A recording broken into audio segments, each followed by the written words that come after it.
Africa is using the World Economic Forum Davos 2011 as an opportunity to raise the investment profile for the African continent.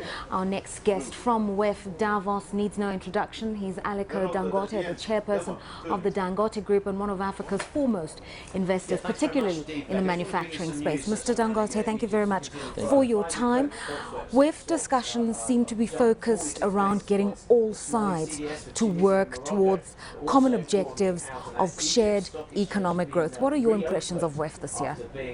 Well, I think the impression is quite great. We've had quite a lot of discussion, especially towards, developing markets, which really involves Africa. And I think everybody is upbeat about what is going on in Africa.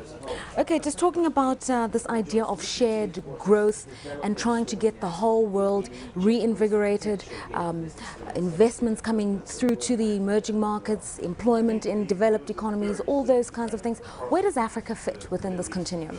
Well, Africa fits in the most important sector of that, because if you look at it in Africa, there are so many opportunities. There are opportunities where you can actually go and invest in either in agriculture, in infrastructure. We are in dire need of infrastructure all over Africa. Power is one of the greatest issues in Africa, and I think a lot of investors are actually focusing, especially when they look at the return of investment. Return on investment is very, very high.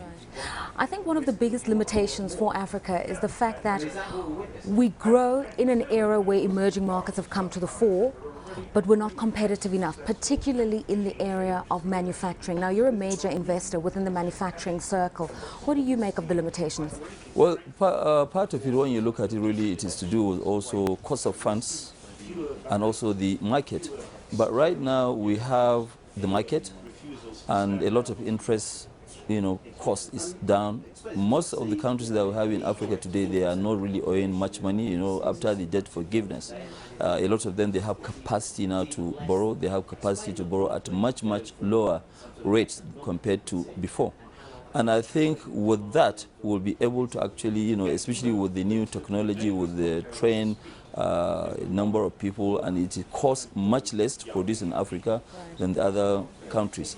But see, if, for example, other countries' intentions are to dump in our market, then that is totally a different issue. Then we'll not be able to compete. I mean, in countries, for example, like Nigeria, we have where when you export something which is locally made, you are going to be given 30% of export incentives. So if you are dumping another country, there's no way somebody can compete because you already have a margin of 30%. Right. Now, talking about Nigeria, one of the biggest limitations is that manufacturing could be a driver of growth and employment, but it constitutes less than 3% of GDP. Yes, it's all these issues around infrastructure and funding. The CBN is trying to address that through an entrepreneurship fund, but what more needs to be done? Well, what we actually need to do in Nigeria is actually to make sure that we prop up our power generation and also the distribution. Once the power is there, then definitely we'll be able to prop up that sector. Central Bank in Nigeria has done quite pretty well by giving over $3 billion to the manufacturing sector, to pay very low interest, I think about 7% of interest, and long-term funds.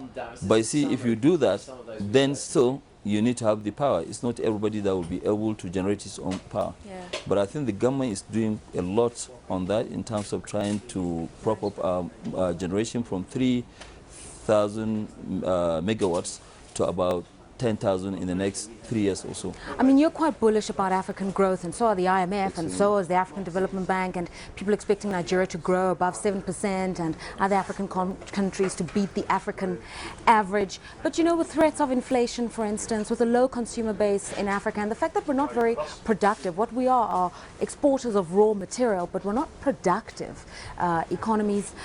Do you think these growth rates are sustainable? Well, the growth rates, they are sustainable, especially if we can look at areas where we have an advantage, areas of agriculture, areas of infrastructure.